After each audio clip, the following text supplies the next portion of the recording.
Yo, what is up guys, Surgical Goblin here and welcome to this new episode. In today's video, I will try to complete the Wall Breakers card release challenge live for you guys. As you guys see, we're now 12-2 in the challenge. So let's collect the gold, and as you guys see, at 30 wins we get an epic chest. Then at 40 wins 20k gold, which is actually pretty nice. And then at 50 wins 20 more Wall Breakers. I actually did already unlock it because at 8 wins I believe, not sure if I'm correct. But as you guys see here, yeah, I already have the Wall Breakers. I can actually already upgrade it. I actually have it 8 out of the 2 right now. So right now it will be level 8 after this, and then I'm not sure if I will be able to already upgrade it to level 10 if I get 20. No, I don't think so. I think I'll just be able to get it up to level 9, which is still really nice though. So I'm actually 12-2. I did lose twice. It is actually a draft challenge, so there's nothing like a deck to share or anything. I will try to share a little bit of tips and tricks like regarding draft, but in my opinion I've already done it like every challenge. Like I try to explain you guys, like, it's really important to pick a win condition, sometimes even 2, but also cards like, for example, this is a perfect example, like cannon card or flying machine. Flying machine is one of those cards which can get so much value in draft. Golem or giant skeleton, I will actually go for the golem just because it's a more solid win condition, and then I will also pick the Hawk Rider. So as you guys see, in this case I'm actually picking 2 win conditions and the golem and the Hawk Rider. Maybe I could have gone with the giant skeleton, but as you guys see, luckily we do have the tombstone, which is of course a great distraction unit, or building I should say, against the giant skeleton. So we have tombstone, rocket, flying machine, main horde. Main horde is one of those cards which can be really tricky because, well, let's say they don't have a spell, or let's say they don't have arrows or anything. Main horde of course can get a ton of value, but let's say like they give, like for example in this case, like he gave me main horde, but let's say instead like he picked the arrows. Hopefully he doesn't have Zep. I actually put the main horde like on top of the ice golem. Like this is a perfect example, guys. Like he played that so well. He gave me the main horde, and then like he actually took the arrows. Like he had that option. So let's see. Let's actually go with a flying machine over here. The good thing I guess is that we also have minions. So well, I'm sorry for that. Hopefully that's okay. Hopefully the gameplay is fine. I saw it was a little bit like going black. But anyways guys, so the good thing, what I was about to say, like we do have minions. So in this case I guess if he for example uses the arrows like on the minions or in the main horde, I guess in this case we should be able to get at least some value with our minions. Or if he uses like the arrows on the minions, we can go with main horde, I guess. So in that way we do have a pretty good synergy. Looks like he decides to go with his giant skeleton. I'll actually go with a poison over here, making sure like the cannon card doesn't survive, and he used his arrow. So that is actually what I was talking about earlier, like the fact like that we have and minions and main horde makes it a little bit harder for him, just because right now like he needs to make a decision.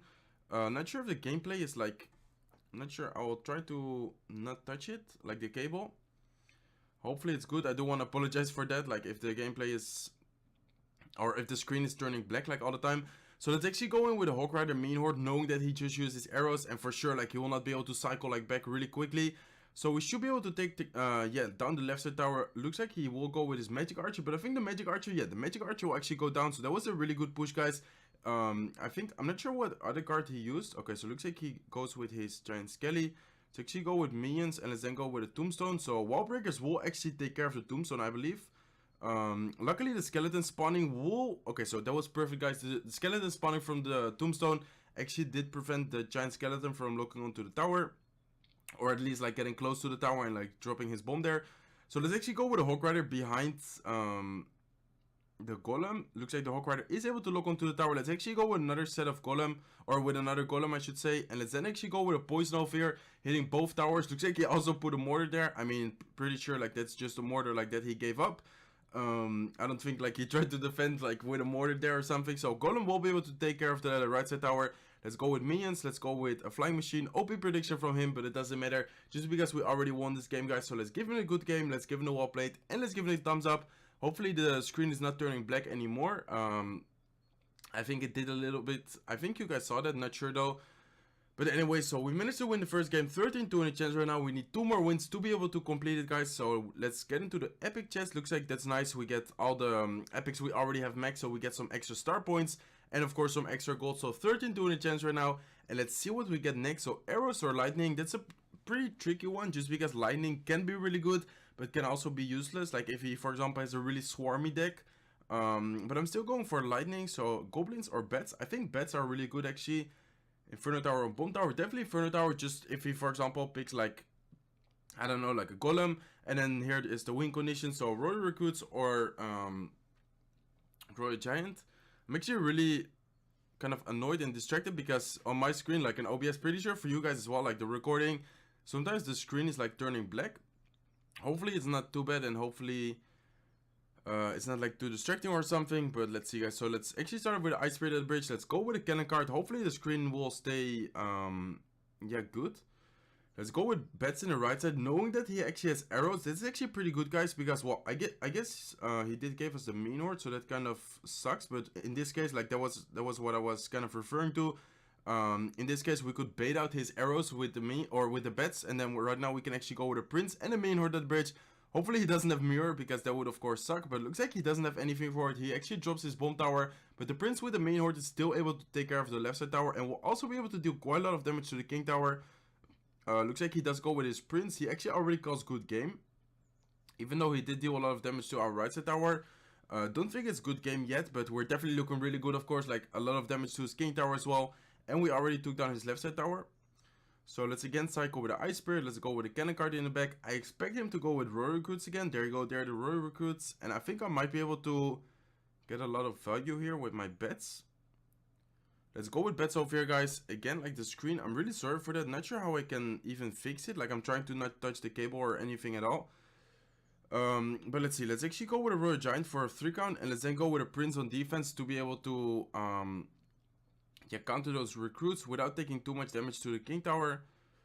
Let's see, guys. I might go with my mean horde on defense. Not sure if that will be worth it, but I think it would be, just because even if he would throw his arrows over here, the main horde already got quite a lot of value. Like, as you can see, it already killed the electro dragon, and it just, yeah, prevented him from dealing too much damage, because I feel like if we didn't go with the main horde, he might have even been able to take the tower over there. So let's actually have the cannon card ready, guys. I might actually try to get a sneaky connection onto the king tower. Let's go with the cannon card aggressive. There you go, king tower, or the cannon card is locked on.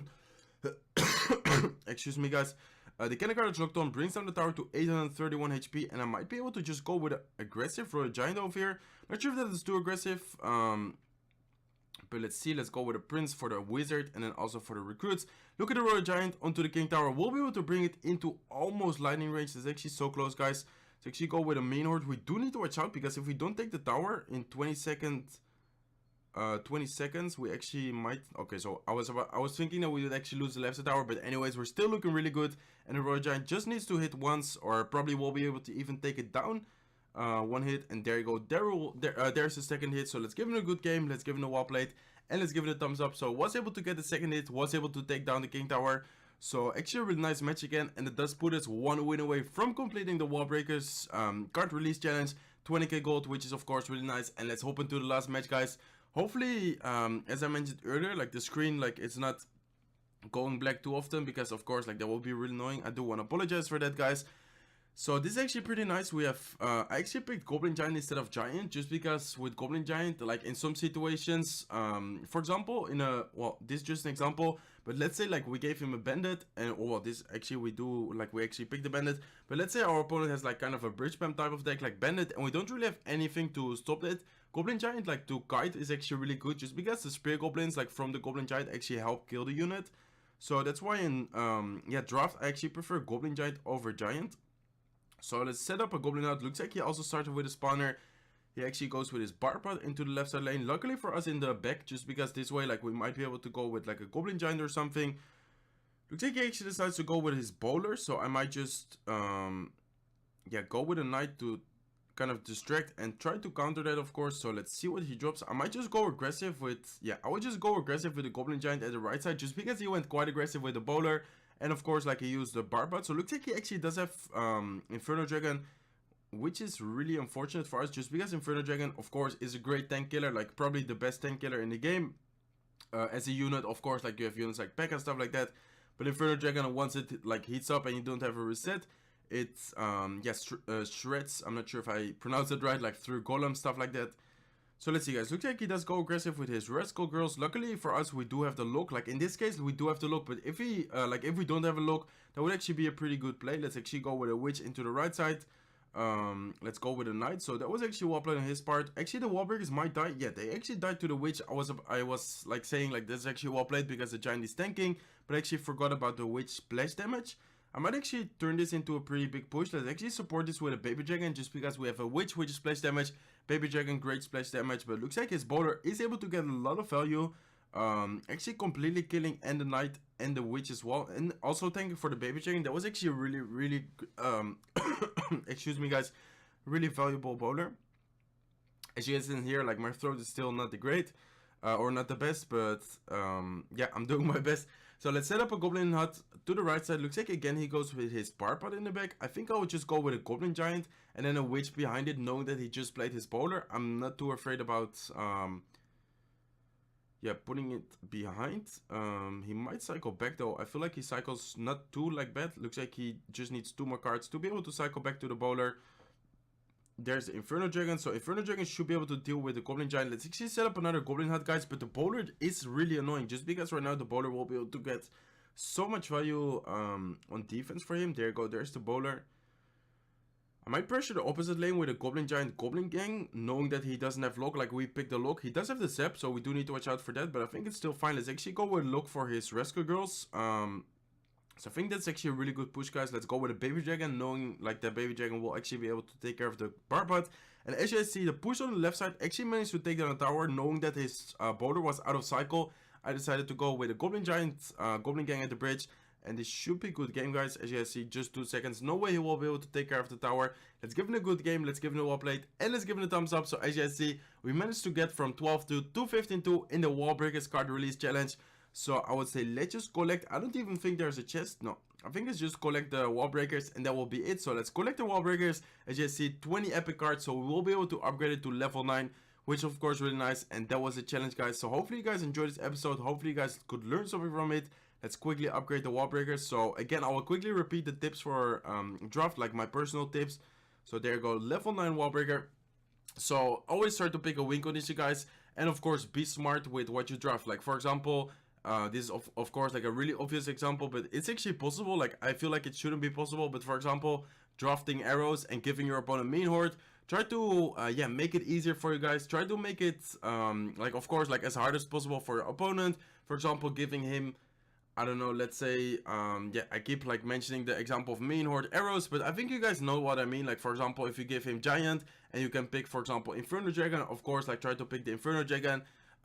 Try to, for example, if you have Inferno Dragon, don't give him like for example a reset, like a lightning, like a zap, stuff like that. So definitely try to be smart with your picks, guys. I think that's my main yeah, kind of tip I can give you guys. And I guess just yeah, try to not overextend. Try to kind of figure out like what deck he has, and then try to, I guess, just be a little bit passive and then maybe counter push something like this. But anyways, guys, hopefully you guys will be able to complete this challenge. Definitely a really nice challenge, definitely a really fun challenge as well. Hopefully you guys enjoyed watching this episode. If you did, make sure to smack the like button. If not subscribed to the channel yet, feel free to subscribe, and I will see you on my next videos. Bye, guys.